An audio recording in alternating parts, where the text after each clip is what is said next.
Romanos capítulo 5, en la parte que vamos a estar viendo, es uno de los pasajes más difíciles de entender, no de explicar. A su que si no entiendes es tu culpa, no es difícil de explicar, es difícil de entender. No es cierto. Es uno de los pasajes más complicados, más polémicos incluso.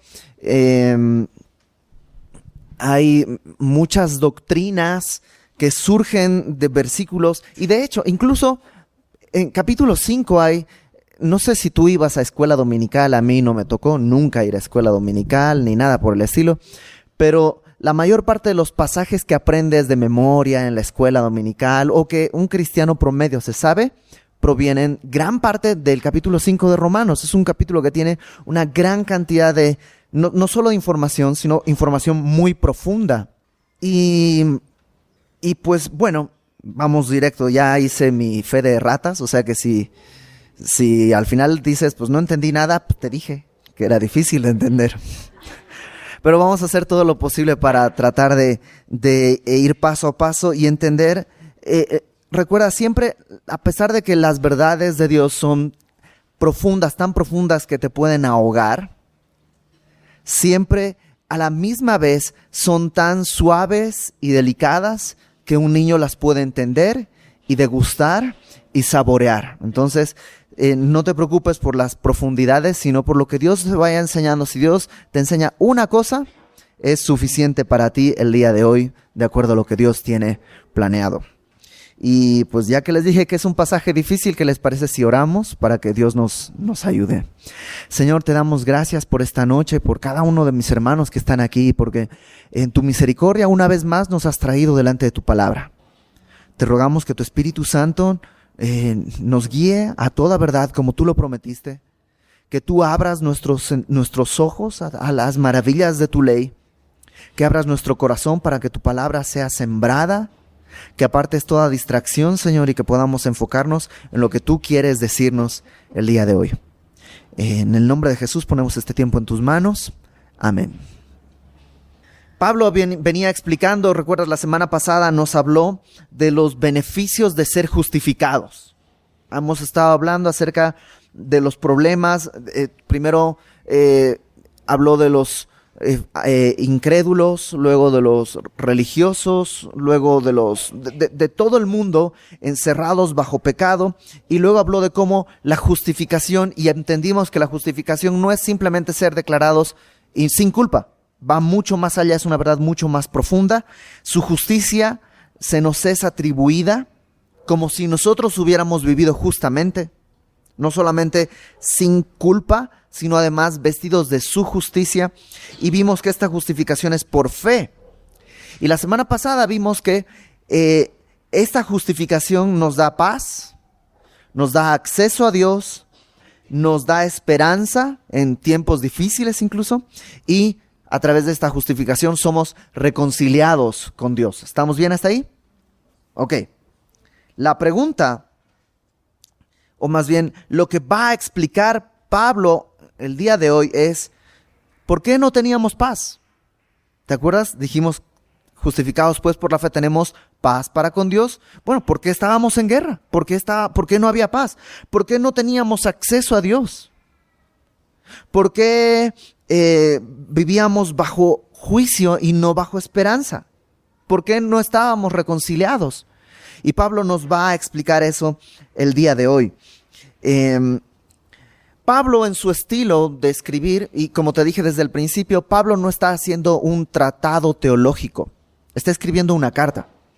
Y no sé si te pasa que cuando escribes una carta dices, pues saludos a mi tía Cuquita, que la vi hace un mes cuando estuve por allá, y pues la vi medio enferma porque aparentemente se había resfriado, porque cuando estuve justo cayó una gran tormenta y ella salió sin paraguas y parece que se enfermó, pero pues ya me dijo mi tío Pancho que no me preocupara, que ya el tratamiento que le dieron estaba bien, y saludos también a mi tío Pepe, ¿no? Entonces, el propósito era decir saludos a mi tía Cuquita, a mi tío Pepe, a mi tío Pancho, pero en medio tomé toda una desviación, porque me acordé que estaba enferma y de cómo se enfermó y la lluvia, y es que en esta época pues, el clima está siempre bien terrible, por eso le dije a mi tía Cuquita que tiene que tomarse las medicinas que le mandé y ese juguito de naranja. Y cuando escribes una carta haces eso. Cuando escribes un tratado teológico no te desvías, pero Pablo está escribiendo una carta. Entonces, él está, y es su estilo además, empieza a narrar algo y a la mitad se sale como por la tangente y hace una serie de curvas y otra serie de temas y luego regresa. Entonces Pablo en el versículo 12 va a empezar un tema. Del versículo 13 al versículo 17 hace como un paréntesis. Y el tema que empezó en el 12 recién lo retoma en el 18. ¿Estamos? Entonces, 12, luego hace un paréntesis entre el 13 y el 17. Y el 18 recién regresa al tema que estaba tomando en el versículo 12. Y eso para que lo entendamos, porque si no, de pronto parece que estuviera hablando de cualquier cosa y ya. Ahora, evidentemente, toda la escritura es inspirada por Dios. Y esa desviación que toma Pablo es necesaria para poder entender y para lo que Dios nos quiere decir el día de hoy. Entonces, versículo 12, capítulo 5 de Romanos, dice: por tanto, es decir, en resumen, después de haber entendido que somos justificados por la fe y que gracias a esa justicia tenemos paz, tenemos acceso a Dios, tenemos esperanza y somos reconciliados, por tanto, como el pecado entró en el mundo por un hombre y por el pecado la muerte, así la muerte pasó a todos los hombres por cuanto todos pecaron. Y este versículo nos podría llevar un año estudiarlo, en todas las implicaciones que tiene. Pero no vamos a tomar un año, vamos a tomarnos unos minutos nada más. ¿Qué cosas nos está diciendo Pablo ahí? Número 1, que el pecado entró al mundo por un hombre. ¿Quién es este hombre? Adán. Ojo, no dice que el pecado se generó en el hombre. El pecado ya existía. Satanás ya había incurrido en envidia, en vanidad, ya había pecado en él. Entonces el pecado no es un invento humano, pero al mundo, al cosmos que Dios había creado, la puerta por la que entra el pecado es un hombre. Un hombre es el instrumento, la herramienta que Satanás usa para meter el pecado en el cosmos y traer una debacle total. Porque ustedes saben, y bueno, lo vamos a ver más adelante en el libro de Romanos, que incluso la creación cayó y sufrió con la entrada del pecado. Es como un globo. Dios había creado esto todo perfecto y de pronto, haz de cuenta que a un globo le pones una aguja y le inyectas pintura. Y mancha todo por dentro. No solo por fuera se ve, pero la mancha está por dentro. Y eso es lo que sucede cuando entra el pecado, mancha todo. ¿Y cuál es el resultado de la entrada del pecado? Nos dice ahí que es la muerte. La muerte es el síntoma del pecado. ¿Por qué existe la muerte? Porque hay pecado. Es así de sencillo. Y entonces la muerte tocó a toda la humanidad. Dice ahí que la muerte pasó a todos los hombres. Ahora, esta frase, la muerte pasó a todos los hombres por cuanto todos pecaron, es un tema para personas que han escrito libros de este tamaño acerca de ese versículo. Porque las implicaciones que tiene son muy grandes. Solo yo quisiera tocar dos aspectos, los más comunes, que se entienden cuando leemos esto. Porque ¿sí o no te pasa que tú dices, ok, Adán pecó, pero pues ¿y yo qué? O sea, sí, está bien. Dios le dijo a Adán, no comerás del fruto del árbol del conocimiento del bien y del mal. ¿Y Adán qué hizo? Comió. Ok, está bien, él pecó. Pero pues ¿y yo qué? ¿Yo qué culpa tengo? No pasó ni siquiera en mi generación, pasó hace muchísimo tiempo. ¿Y por qué yo tengo que ser culpado de pecado? ¿Nunca te has preguntado eso? Di la verdad, sí te has preguntado eso.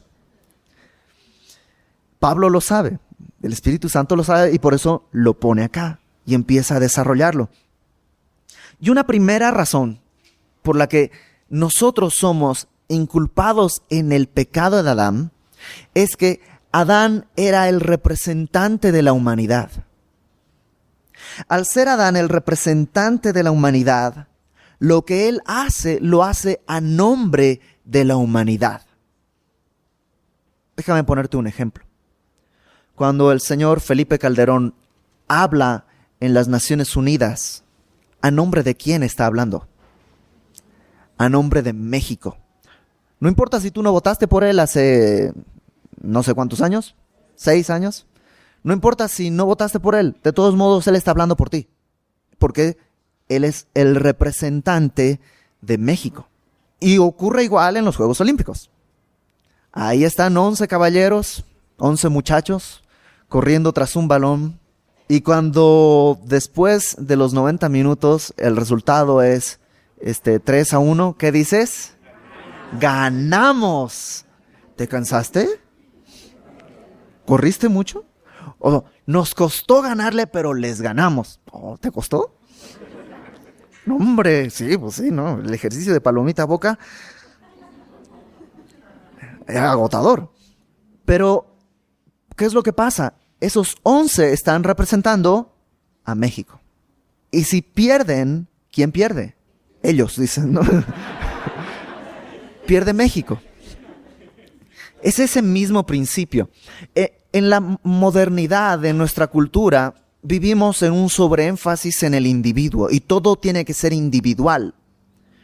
Pero la verdad es que Dios no siempre ve las cosas de esa manera, sino nos ve como seres que afectamos a una comunidad, no como individuos aislados. ¿Te acuerdas en Josué cuando Acán roba algo que Dios dijo que no tenían que tomar y lo esconde? ¿Qué es lo que Dios dice? Israel ha pecado contra mí. La colectividad. Y esa es parte del carácter de Dios. Entonces, tú dirás, pero pues, híjole, a mí nadie me preguntó si yo estaba dispuesto a que Adán fuese mi representante ahí en el jardín del Edén. Bueno, es verdad. Nadie te preguntó, pero es el representante. ¿Alguien te preguntó quiénes tenían que ir a los Juegos Olímpicos? No, pero ahí están y te están representando. Esa es la verdad. Es más, te digo una cosa más. No había un mejor representante para la humanidad que Adán. No había. Y tú dices, pues yo... Me salió muy natural. Mira, Adán no tenía conflictos familiares, no venía de una familia disfuncional que le hubiera ocasionado traumas, no tenía amigos a quienes les envidiaba cosas. El ambiente en el que se desarrolló era perfecto en todos los sentidos, climáticamente. No había un problema económico que lo agobiara. No había es decir, ni siquiera tenía que preocuparse por su descendencia y cómo iba a sostenerla y no tenía que preocuparse por nada. Y fue el mejor en todo, físicamente, el mejor en todos los sentidos.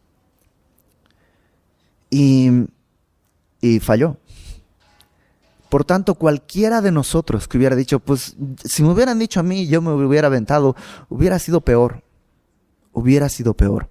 Adán fue nuestro mejor representante. Y nuestro mejor representante probó que no funciona. Esa es la verdad. Entonces, cuando Adán cae, la humanidad entera está en él, lo cual es otro principio. En Hebreos, el escritor de Hebreos dice que está hablando de la diferencia entre el sacerdocio levítico y el sacerdocio de Melquisedec. El sacerdocio de Melquisedec es un sacerdocio superior. Y dice, Jesucristo es un sacerdote, pero no según la orden de Leví, sino según Melquisedec. Y esto lo está diciendo porque los judíos decían, es que Jesús ni siquiera era de la tribu de Leví, era de la tribu de Judá, no puede ser un sacerdote. Y entonces el escritor de Hebreos está diciendo, sí, no es un sacerdote levítico, es un sacerdote mejor que el sacerdote levítico. Porque Leví incluso tributó sus diezmos a Melquisedec. Y tú dices, ¿cómo pudo tributar sus diezmos si cuando Melquisedec estaba en la tierra, Leví todavía no existía? ¿Te acuerdas? Y el escritor de Hebreos dice, es que Leví estaba en Abraham, porque Abraham es el padre de Leví, estaba en Abraham cuando Abraham dio sus diezmos. Por tanto, los diezmos que Abraham dio son atribuibles a Leví porque es su hijo. Es el mismo principio. Tú y yo pecamos en Adán porque Adán es él, a no ser que aquí venga alguien de otro planeta, o si eres un ser humano, vienes de Adán. Y en Adán pecamos. Y esa es la realidad. Entonces, una forma de entender esto de por qué el pecado pasó a toda la humanidad es porque en Adán, nuestro mejor representante, pero aún así no nuestro suficiente representante, pecamos todos. La segunda forma de entender esto, y que otra vez llena colecciones de libros, es este asunto de el pecado que se hereda. Es decir, ya que Adán pecó, cuando él tuvo hijos, heredó no solo su nariz y el color de ojos, sino también su naturaleza de pecado. Y nosotros ya nacemos con esa naturaleza caída. Y aquí viene una gran pregunta. ¿Nacemos pecadores o nos convertimos en pecadores la primera vez que pecamos? Es un debate que tiene siglos y siglos. Este asunto, porque tiene un bebé, entonces, cuando nace, ya es pecador, ya está condenado. Así nomás tiene un segundo de nacido, ya está condenado. Y si muere, está condenado, porque no ha tenido tiempo de entregarle su vida al Señor Jesucristo. Ok, entonces la respuesta no es tan sencilla. La respuesta no es tan fácil. Les digo que es un debate de siglos. Y por supuesto no lo vamos a resolver acá. Pero sí hay un par de cosas que tenemos que entender, porque la palabra de Dios sí las deja claras. ¿Qué cosas? Número 1, no somos pecadores porque pecamos, sino que pecamos porque somos pecadores.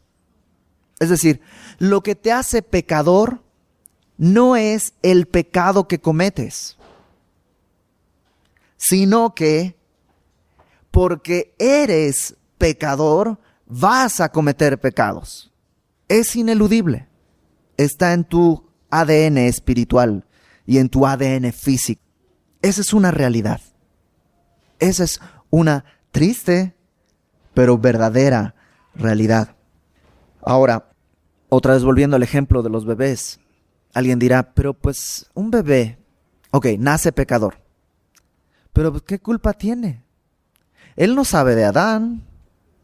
Él no sabe del pecado original, de lo que Dios le pidió. Él no sabe nada de eso. ¿Por qué entonces pues es declarado pecador? Bueno, es declarado pecador porque si tú le das tiempo, te va a probar que sí es pecador. Es cuestión de tiempo. Ahí no hay equivocación. Está ahí, lo tiene ahí. Entonces Pablo va a empezar a desarrollar este tema, pero antes te decía un par de verdades que es necesario entender.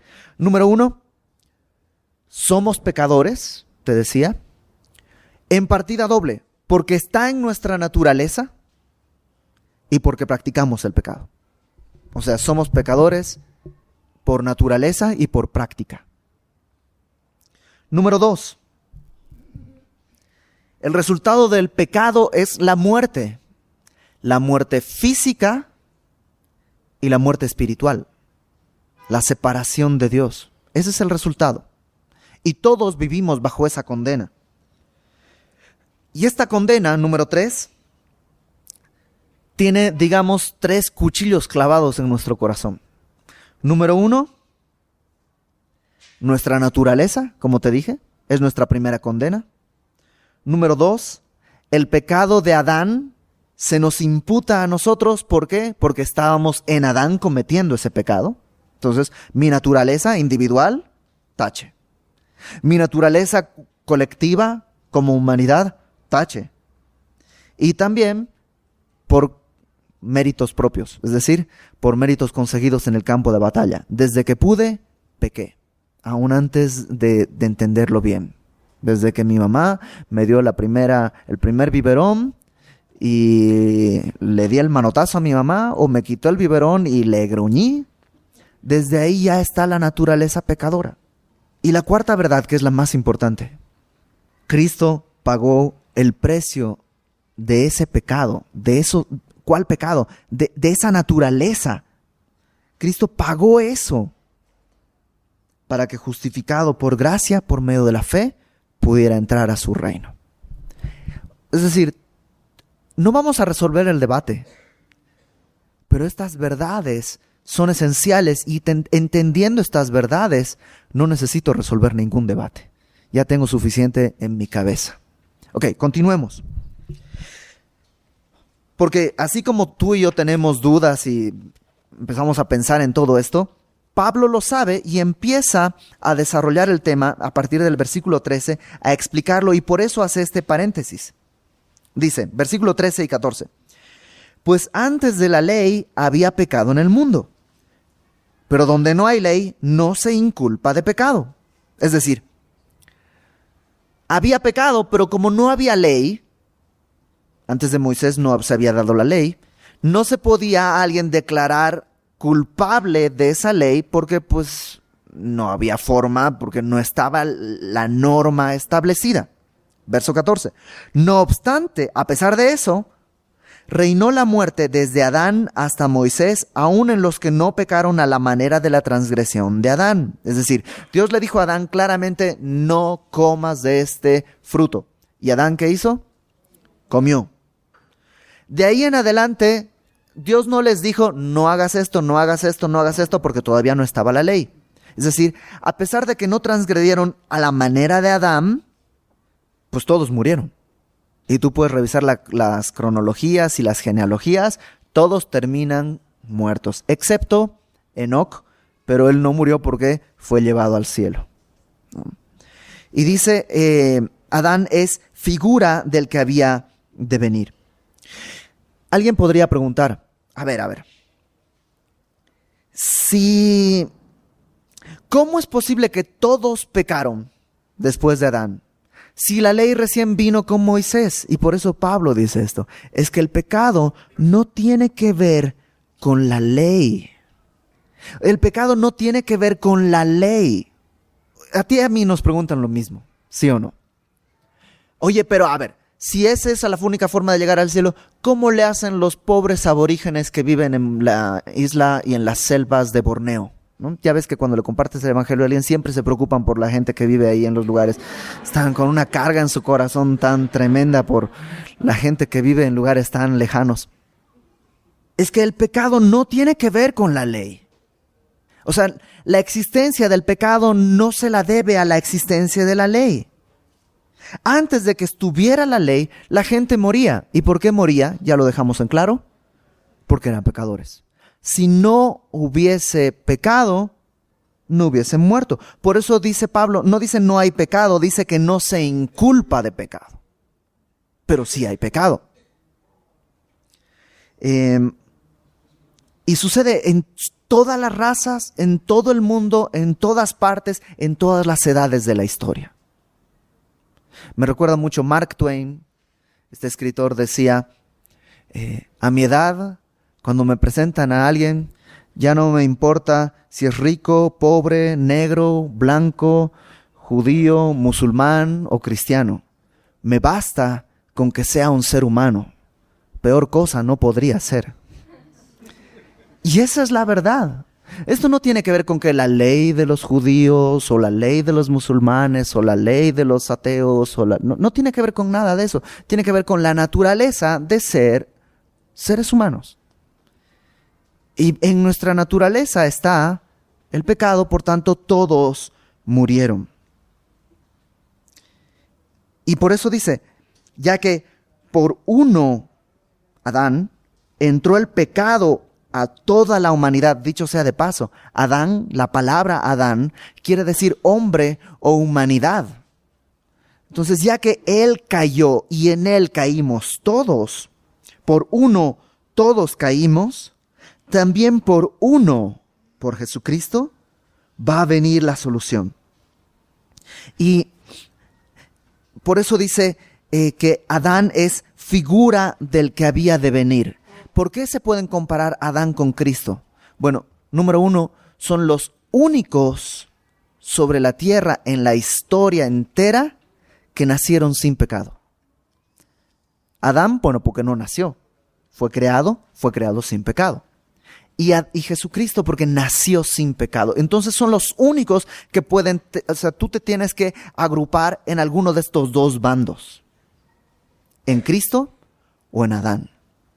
Todos somos o hijos del linaje de Adán o pertenecemos al linaje de Jesucristo. Y Pablo, a partir del versículo 15, va a empezar a poner unos contrastes entre la obra de Cristo y la obra de Adán. Primero Adán y luego Jesucristo. Dice, verso 15, pues el don o el regalo no fue como la transgresión, lo que hizo Adán. Está haciendo el don, Jesucristo, no fue como la transgresión, lo que cometió Adán. Porque si por la transgresión de aquel uno murieron los muchos, a través de la transgresión de Adán vino la muerte, abundaron mucho más para los muchos la gracia y el don de Dios por la gracia de un hombre, Jesucristo. Y aquí tú puedes en tu casa, yo te recomiendo, haz una lista, si pones Adán y pones Cristo, y vas poniendo las cosas que cosechamos en uno y las cosas que se cosechan en el otro. ¿Qué se cosecha en Adán? A partir de su transgresión viene la muerte. ¿Qué se cosecha en Cristo? Por su gracia abundan la gracia y el don de Dios. Verso 16. Otra vez, vuelve a hacer esta comparación. Y con el don no sucede como en el caso de aquel que pecó. Es decir, con el don, con el regalo de Jesucristo, no sucede como en el caso de Adán, que fue el que pecó. Porque ciertamente el juicio vino a causa de un solo pecado para condenación. Pero el don vino a causa de muchas transgresiones para justificación. O sea, Adán pecó una vez y por ese pecado todos estamos condenados. Un solo pecado, condenación absoluta para todo el mundo. En cambio, con el don, viene por las muchas transgresiones, por la enorme cantidad de transgresiones, Dios entrega este don, pero no para condenación, sino para justificación. Jesucristo es el don que Dios entrega para nuestra justificación. Verso 17. Otra vez, vuelve a hacer este contraste entre Jesucristo y Adán. Pues si por la transgresión de uno, de Adán, solo reinó la muerte, mucho más reinarán en vida, contraste muerte-vida, por uno solo, Jesucristo. ¿Quiénes? ¿Quiénes van a reinar en vida? Los que reciben la abundancia de la gracia y del don de la justicia. Por la transgresión de Adán reinó la muerte. Por eso todos mueren. Ya lo han escuchado, ¿no? Las estadísticas son apabullantes. 100 de cada 100 mueren en este planeta. Por lo menos hasta el día del rapto. Ahí se van a romper las estadísticas, porque habrá muchos que no morirán, sino que serán transformados en un abrir y cerrar de ojos, serán arrebatados a los cielos. Pero, mientras no venga ese momento, la reina fue la muerte. Pero para los que, dice, los que reciben la abundancia de la gracia y del don de la justicia, reinarán en vida. Entonces ahí ya tú puedes hacer tu columna y ver cuál quieres, de cuál quieres cosechar. Verso 18. Así que, como por la transgresión de uno vino la condenación a todos los hombres, de la misma manera, por la justicia de uno, vino a todos los hombres la justificación de vida. Verso 19. Por la desobediencia de un hombre, los muchos fueron constituidos pecadores. Así también por la obediencia de uno, los muchos serán constituidos justos. ¿Te das cuenta la diferencia entre Adán y Cristo? Un mismo comienzo, pero un final totalmente distinto.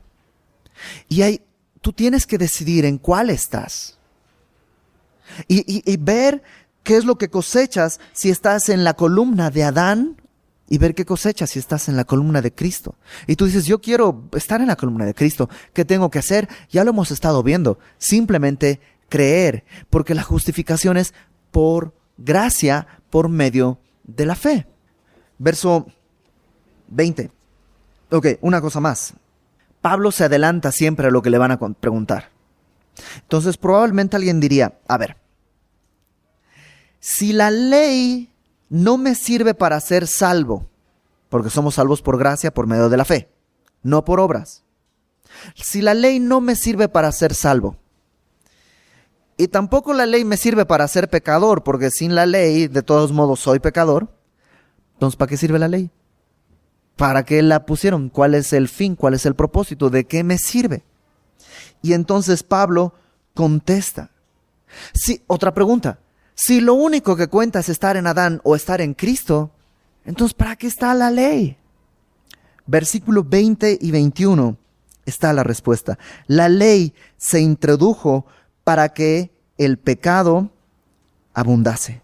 La ley no produce el pecado, pero cuando introduce la ley Dios, el pecado abunda. ¿En qué sentido? Es como los rayos X.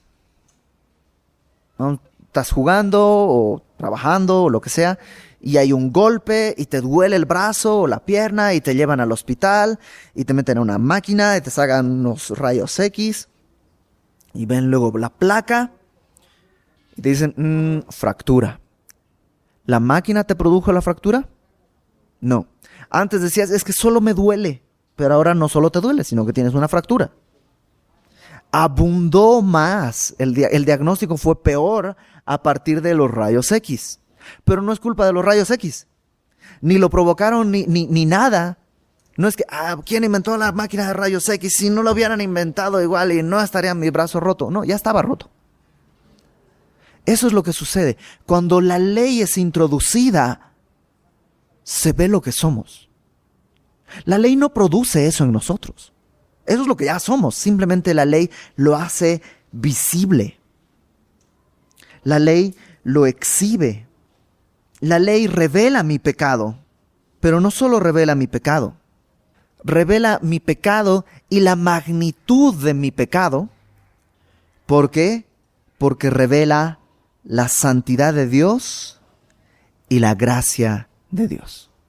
Si no tuviera la santidad de Dios y la gracia de Dios, no tendría la magnitud de mi pecado. ¿Nunca has pensado que eres bien bueno en el ping-pong? Hombre, en el ping-pong no hay quien me gane. A todos en el kinder les gano de voladísima. Y luego ves los Juegos Olímpicos y te das cuenta de tu miseria. No es que eras menos miserable antes de ver los Juegos Olímpicos. Eras igual de miserable, nada más que no se podía ver la magnitud porque no habías estado en alguien que es tan altamente superior. Ahora, imagínate eso en lo que tú dices, bueno, sí, la verdad no estoy tan mal.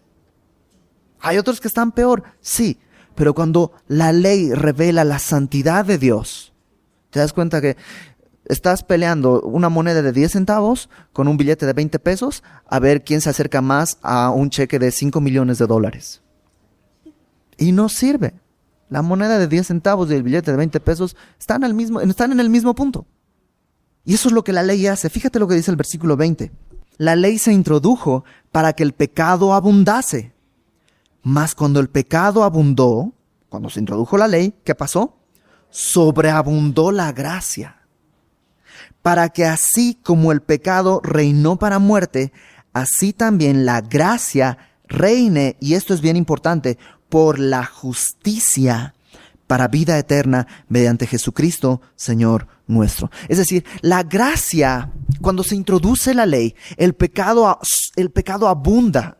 Cuando el pecado abunda, de estas veces que tú dices, pues ya no puedo hacer nada, pestañeo y estoy pecando. Y si no pestañeo, estoy pecando también. Estoy encerrado, no tengo nada. Ya, ¿qué hago? Entonces Jesucristo aparece Estás como en un hueco y Él extiende su mano y Él es el único que puede sacarte. Y su gracia es revelada. Pero su gracia no es que Jesucristo es bien buenito y por eso me salvó. Jesucristo es justo. Y por eso dice que la gracia reina por la justicia. Porque lo que Jesucristo hizo fue pagar el precio de tus pecados y mis pecados. Y ya lo hemos tocado aquí. No se trata de que Dios se borrón y cuenta nueva, no importa.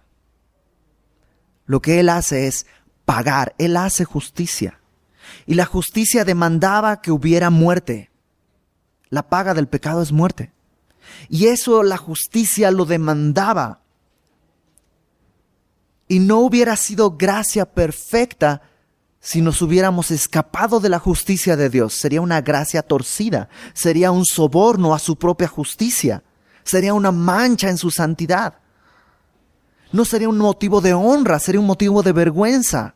Sí, lo tuve que sacar, pero ni modo. Pero ¿qué es lo que hace Dios? Jesucristo en la cruz paga el precio de nuestros pecados, de modo que su justicia se satisface, y al ser su justicia satisfecha, entonces tú y yo somos declarados justos, y entonces su gracia reina por la justicia para vida eterna mediante Jesucristo, Señor nuestro. ¿No te late lo que Dios hace? ¿Por qué no teníamos paz para con Dios? Porque estábamos muertos en nuestros delitos y pecados. Y el pecado nos alcanzó a todos. En tres áreas. Fue 3-0. Porque nuestra naturaleza es pecadora. Porque practicamos el pecado. Y porque en Adán, tú y yo pecamos. Y desobedecimos. Y Dios hace todo esto para atribuirnos su justicia. Y para terminar, ¿nunca te has preguntado por qué Dios permitió que el pecado entrara en el mundo? No podía haber, si Dios lo sabe todo, no podía haber hecho ¡Shazam! Y ahí la serpiente muerta. ¿Por qué Dios permite? Bueno, ese es otro debate de siglos y tampoco lo vamos a resolver acá. Pero sí déjame decirte una cosa. El estado de Adán antes de caer no es, pero ni siquiera parecido al estado glorioso que Adán alcanza, no después de caer, sino después de Cristo. Tú y yo, si Adán no hubiera caído nunca y hubiéramos nacido y estuviéramos viviendo en el jardín del Edén y estuviéramos bien felices con un clima perfecto, con todo lo que tú quieras, ese estado es inferior al estado que Dios nos ha prometido después de la justificación por Jesucristo. ¿Por qué? Porque seríamos hijos de Adán, mientras que ahora, por el sacrificio de Cristo, somos adoptados, no hijos de Adán, sino hijos de Dios. Todo aquel que cree, dice Juan, le es dada la potestad de ser llamado hijo de Dios. Entonces yo no sé por qué Dios permitió, pero esta es una muy buena razón y una muy buena esperanza. ¿Qué preferirías? ¿Estar en el paraíso y ser hijo de Adán? ¿O vivir este tiempo de dificultades, de problemas, de atribulaciones, que ya vimos que tenemos esperanza porque la prueba produce esperanza, etcétera, etcétera, etcétera? Y pronto, dentro de menos de 100 años, vamos a estar en un estado mucho mejor que el que Adán tenía incluso al principio, porque era una criatura de Dios, pero ahora es un hijo de Dios. Entonces, el plan de Dios sigue siendo perfecto. Tú y yo tenemos que simplemente tomar una decisión. Porque lo leímos. Los que reciben la abundancia de la gracia y el don de la justicia. ¿Quieres recibirlo? ¿En qué columna vas a estar? ¿En la columna de los que cosechan el fruto de Adán o en la columna de los que cosechan el fruto de Jesucristo? Eso solo lo sabes tú. La invitación está hecha y depende ahora de ti. Vamos a orar. Señor, te damos gracias porque tu plan es perfecto, Señor. Porque nos has dado de tu gracia en abundancia. Y cuando nuestro pecado abundaba, Señor, sobreabundó tu gracia. Y no solo, Señor, nos perdonaste, porque si ya sería bueno, Señor, que nos hubieras perdonado. Pero no solo nos perdonaste, sino pagaste para que tengamos libertad en acercarnos a ti, sabiendo que no te debemos nada, que tenemos paz. Y no solo eso, sino que además nos has dado la esperanza en una promesa verdadera de que vamos a estar delante de ti. No como criaturas, no como seres creados tuyos simplemente, sino como hijos adoptados, como personas de tu familia, porque nos has invitado a tu mesa como amigos. Señor, yo te ruego que tú hagas en nosotros la obra suficiente y necesaria para que podamos venir delante de ti, entregándote, Señor, las cosas que tú querías hacer a través de nosotros. Nos ponemos en tus manos, Señor. Haz tu voluntad en nuestras vidas, al costo que sea. Solo queremos un día estar delante de ti. Y te lo pedimos, Señor, en el nombre de Jesús. Amén.